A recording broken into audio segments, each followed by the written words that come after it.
I'm Emily Curitin. I'm a reporter with Oregon Public Broadcasting, and I'm here with Drea Bernardi, a producer from the Oxy Kingpins for QA. Drea, thanks so much for being here. Thank you. It's a pleasure.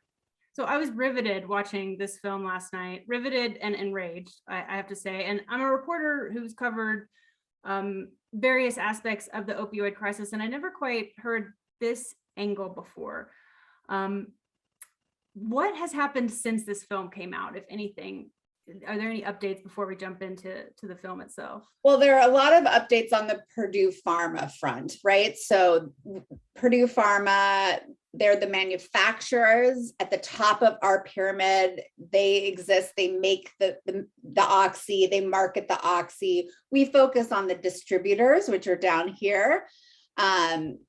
Purdue, there's been a few settlements. I haven't been following it super closely, but I can tell you right now that when I read them, I get angry because the settlements they're really just a drop in the bucket, and they're not going to provide much relief for the people who have been harmed by this epidemic.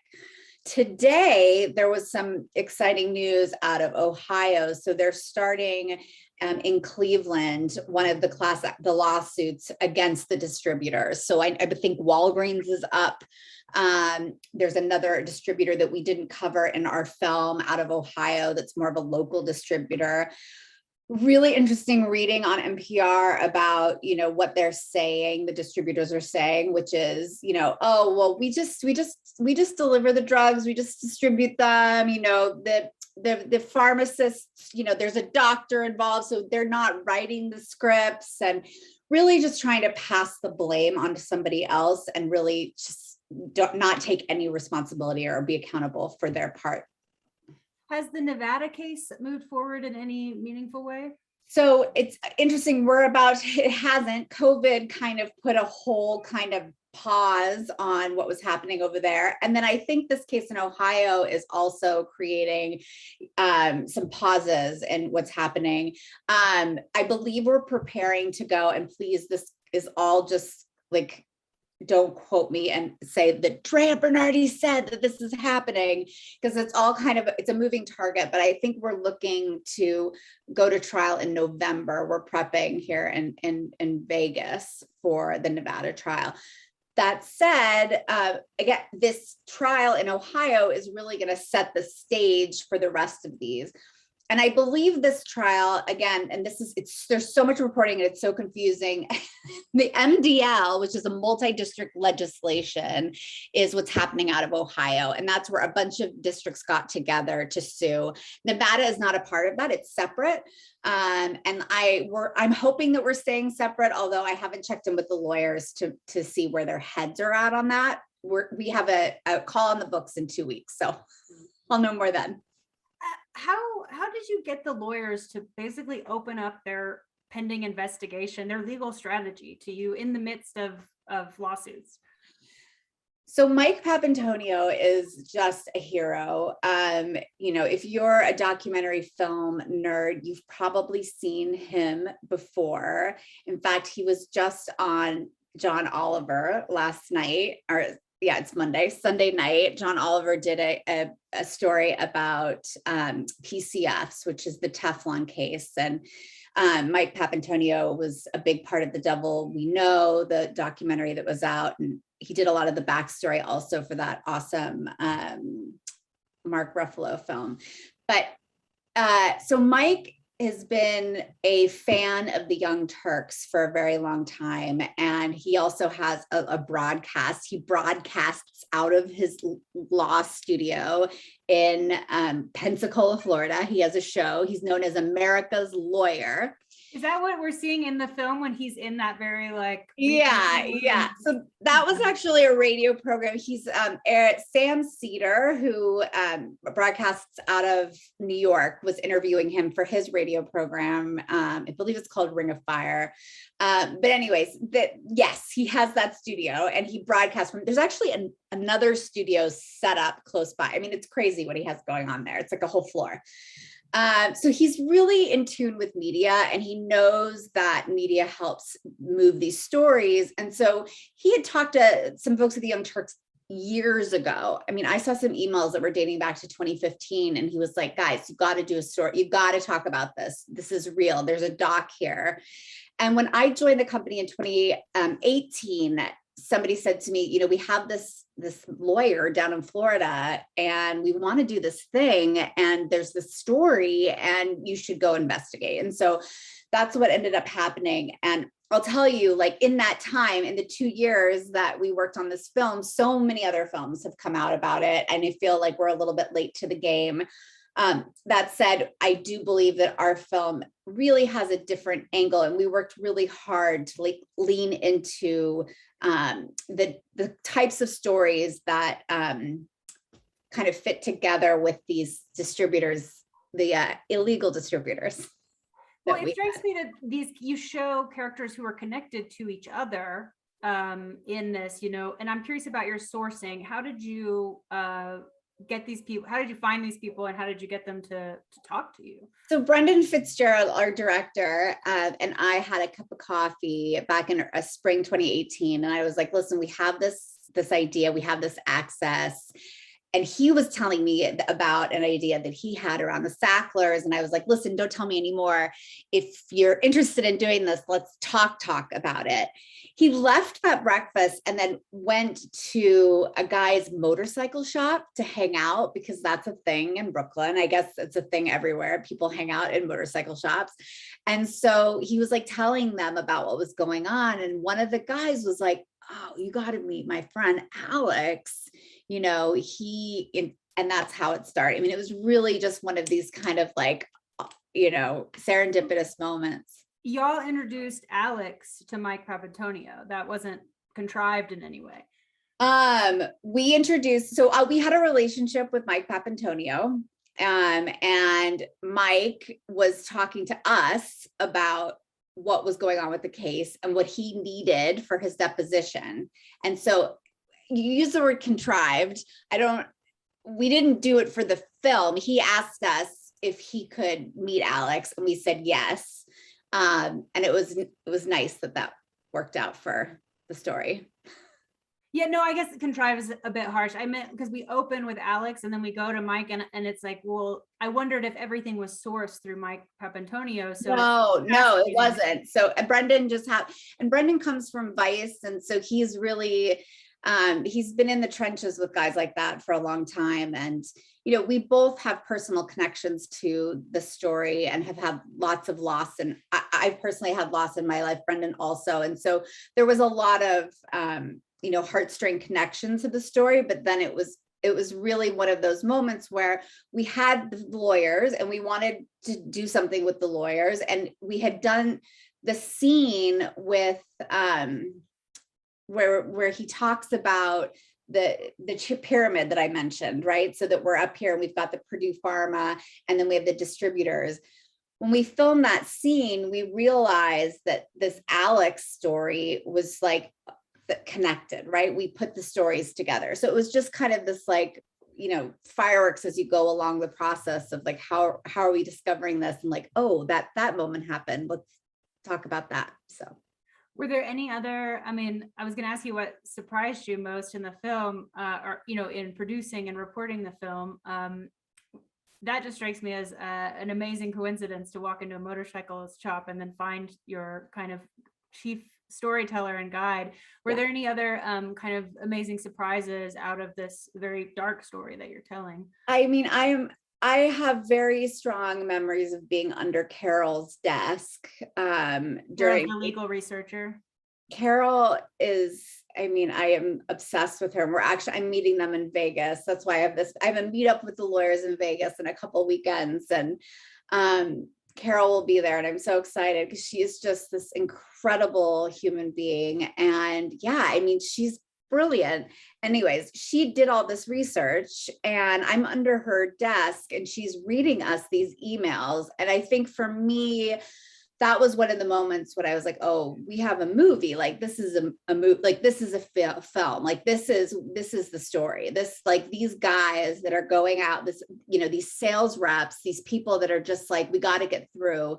And her reporting on that was to me a really powerful moment.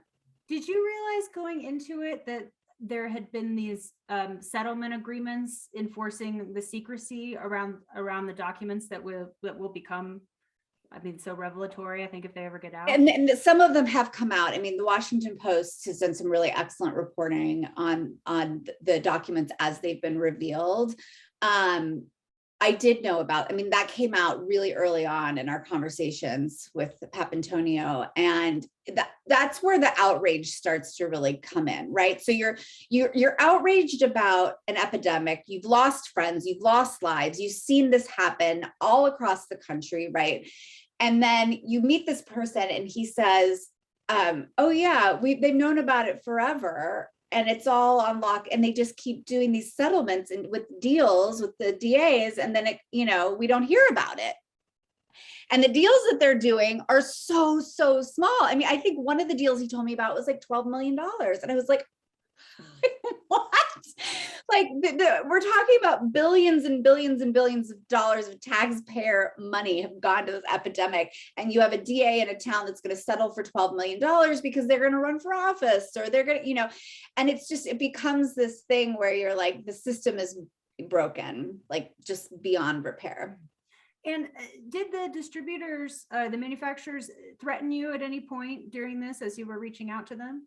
No, they have not threatened us, which is nice. There are some conspiracy theories going around, but I won't get into them behind the scenes because I think they're funny, from some of our producers, about why the film hasn't sold yet. But I refuse to buy into those conspiracy theories. I think the market is just full of opioid docs right now, and that ours will find its home when it's ready. How have the people in the film reacted to it? We've been really lucky, as a filmmaker. This is my first feature film that I've produced. I've done shorts and short like branded content, and I used to work at HuffPost, and I've definitely produced before, but never in this medium. And it's always a line when you have your subject, you want to be authentic to their story, you want to tell, like, make them happy, right? I have this desperate need to be loved, and I want everyone to walk away feeling great. But the story is what's really important. And I think that we're really lucky that everyone in the film, down to the Boston boys, as we like to call them, they've seen it, they love it. Anna Black was moved and touched and really liked her portrayal. Pap loves the outrage. That's really, for him, that's what he wants from everything that he does, is he wants you to feel that feeling. And so he was really pleased with our ability to pull that off. And then some of our smaller characters as well, and of course Alex thought it was great. So we feel really pleased. I feel really pleased with the work, and I know that the rest of the team does as well. I guess I should clarify when I ask if any of the companies threatened. I mean more like cease and desist, or, because you're going up against these Goliaths with basically unlimited legal resources, right? Yeah, we've been expecting that, but we haven't had anything. I don't know if they've seen it yet, or, it's because we don't have distribution. They're not hip to it, or maybe they're just letting us slide. Who knows? But we've been very lucky in the sense that, like, there hasn't been a cease and desist from any of the companies. And maybe it's because we're not doing anything. I mean, we're not doing anything wrong. We're just telling the truth about what happened. Yeah, of course, right. But I guess as a journalist, I know you don't have to be doing anything wrong to get a agreed. I know. Yeah. From a bully. Maybe they're just too, like, happy on their yachts doing what they're doing, and they're just like, yeah. I mean, you mentioned the outrage and how, some people it fuels. I think it also takes a toll. How is that for you and the crew living with this story for 2 years? It wasn't great. I'm not gonna lie. Like, it was, I think that this topic in particular was really challenging. And then you add in COVID, which, we were really like our post-production, it was like our director Brendan moved to Singapore, and it was just kind of this moment where we're still kind of in the depths of post, and you're kind of like everything stops because we're in so much fear. And so I think all of those things combined, you have the lives that were lost here. I mean, I had a cousin OD in the middle of the shooting, like it was the middle of production, and it was fentanyl, right? Which is a little bit of a different story, but it's just, opiates are the real deal. Like they're not like, this is not Tylenol or Advil. And it's just such a serious drug. And it's always been here. It's never going to go away. We just need to be more responsible. And I know that that's it. It was a lot. It was a lot. Well, how did you cope? I mean, what were the ways to kind of support each other or get through it, especially, and I'm so sorry about your cousin. Yeah, no, I mean, for me, like trying to find opportunities to be of service. I'm in recovery, so I've been sober almost 18 years, and so I have a lot of opportunities to give back.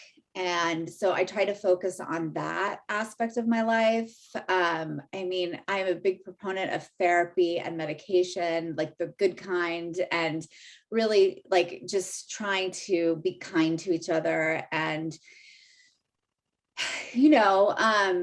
use every like challenge as a growing opportunity, but also, I think the whole time for this film too, I mean, I think this is important to note, is while this subject matter was heavy, we never wanted to wallow in the heaviness of that. Like, we didn't want this to be like, look how sad this is, right? And so much of that, like, kind of suffering porn on opioids and addiction. Yes, that was Brendan's favorite thing to say. We're not making suffering porn. But so we really tried to shy away from that. And with Brendan, he really was trying to focus on making sure that anytime we showed an addict or anyone that had a problem with opiates that was in our film, that we showed them on the other side, right? That we showed them thriving, that we showed that like, you can get through this, and that this is not, it's not their fault, right? And that they can get better. And we wanted to show the good side of that. And really, and I think you see this in the film, it's very obvious that like the people that we want you to be sad about are just these corporate money-making machines, right? And then also the government. I mean, we didn't go crazy into the FDA. We mention it here and there, but it's a big part of what's wrong, is that there's self-policing. Like, we have this idea that like companies are going to self-police themselves, and like, it's like nobody ever studied capitalism or the history of any of it, like at all. And they're just, oh, sure, no, it's great, it's fine, we're going to just, that's just not how it works. And then you add all the stockholders into it. I mean, that I love the Mad Money clip. That was one of my favorite finds, where it's like McKesson.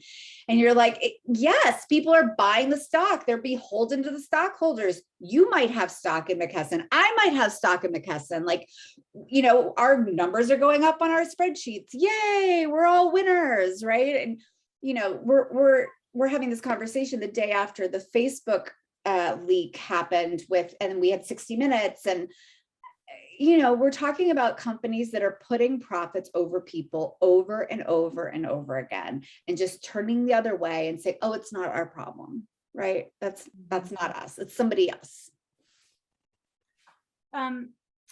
Was there at any point in this film when you thought, this is going to fall apart, we can't get this out?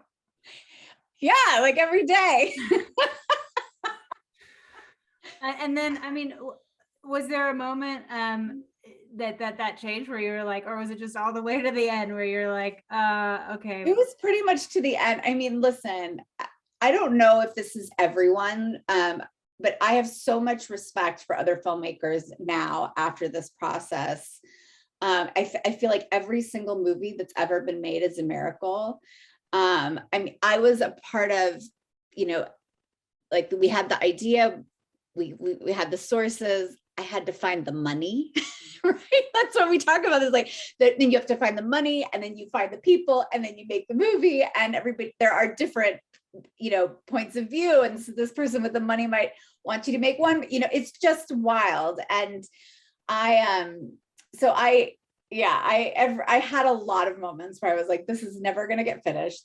We're going to not find that extra $100,000 that I need to finish this movie. And I feel really grateful, and that I love the film that we made, which was not always the case. You know, like there were times when I was like, I don't love this film. This isn't the film that I wanted. And I feel really proud of the work that we did. And then my favorite, like, you know, big five, hot, you know, high five moment is I'm, you know, a huge fan of Adam McKay and the team at Hyperoptic Industries. And, you know, The Big Short is one of my favorite films ever. And they do such a great job of just, you know, giving you some entertainment, but also making you feel angry and outraged and maybe wanting to do something to change the world.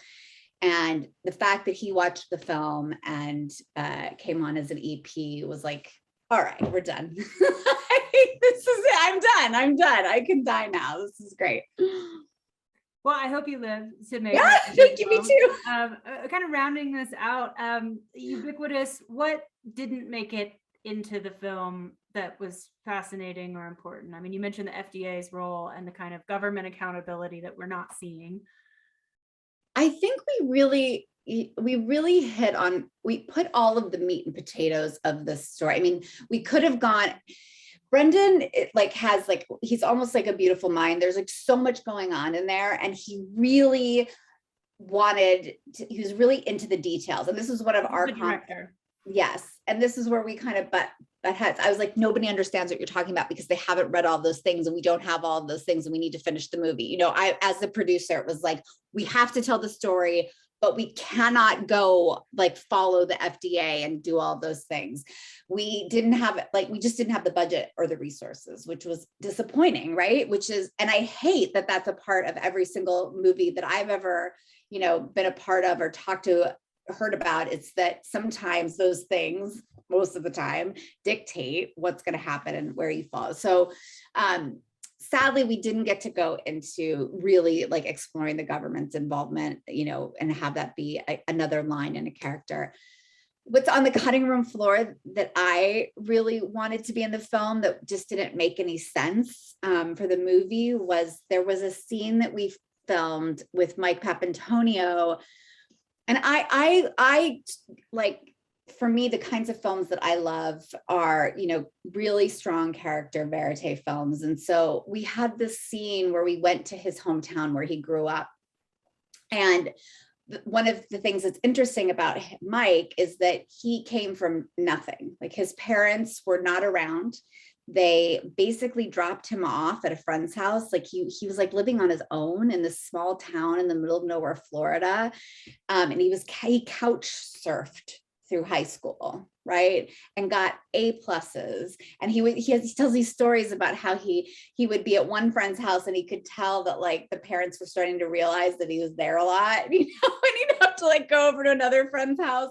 And he had one friend that had 10 kids. So that was really great. So because he could, you know, just like sneak in. And you hear the story and it really, you know, it's not about the money for these lawyers, right? Like it really is about the cause and about wanting to give back and using their skills for good. I mean, we talk about this all the time, is like, you know, what am I good at? What am I going to do to make the world a better place? And, you know, Pap is a brilliant trial lawyer, and he uses that as a force of good in the world. And I think where he came from says a lot about that, but it just didn't make for, you know, a punchy, outrageous film to like go to Podunk, Florida in the middle. How will you measure the success of this film 5 years down the road? I mean, there's the impact piece, right? And for me, I mean, there's the impact piece and then there's the personal, right? And on the personal side, I feel like I've done my job, right? Like I did my job. I made a movie. I'm proud of the movie. And the movie is about something that I care about and want to change. On the impact piece, I need to have distribution in order for the film to make an impact, right? And so that piece is TBD. And I feel like on the personal side, I will feel I'm a success. We already did that, but I really need people to see this movie in order for me to feel like we're making an impact in the world. So in 5 years, if it hasn't, reached any eyeballs, I will be very sad that we didn't achieve that goal. That said, I do think that for the people that have seen the film, there hasn't been a single person that I've talked to that watched the film that didn't feel like you described, right? Where it was just like, and I believe that feeling leads to change, right? Like that feeling leads to a spark, an idea, something in you. You're going to pay attention to this right now. You're going to pay attention to the fact that the distributors are in the news, and no, they don't get to pass the buck. Like this really is a part of a thing, and you know that now. And you might do something different in your life, and you might help somebody else do something different in their life. And so that to me is success. And I really, fingers crossed that people see the movie. And if not, I feel like we did a really good job, and we should all be proud. I agree. I wish you success in finding a distributor, and I really enjoyed getting to see the film and think about it and share in some of that outrage. So thank you for bringing it to the film festival, and thank you for doing this QA.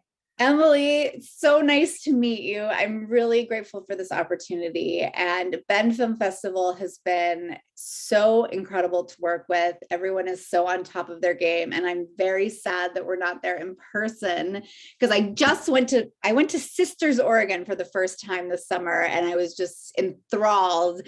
And I was so excited to come back. And so I'm going to have to do it next year, just as a spectator.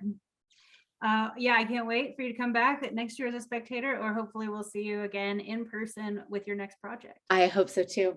Thank you, Emily. Maria Bernardi, a producer from the Oxy Kingpins. Thank you so much.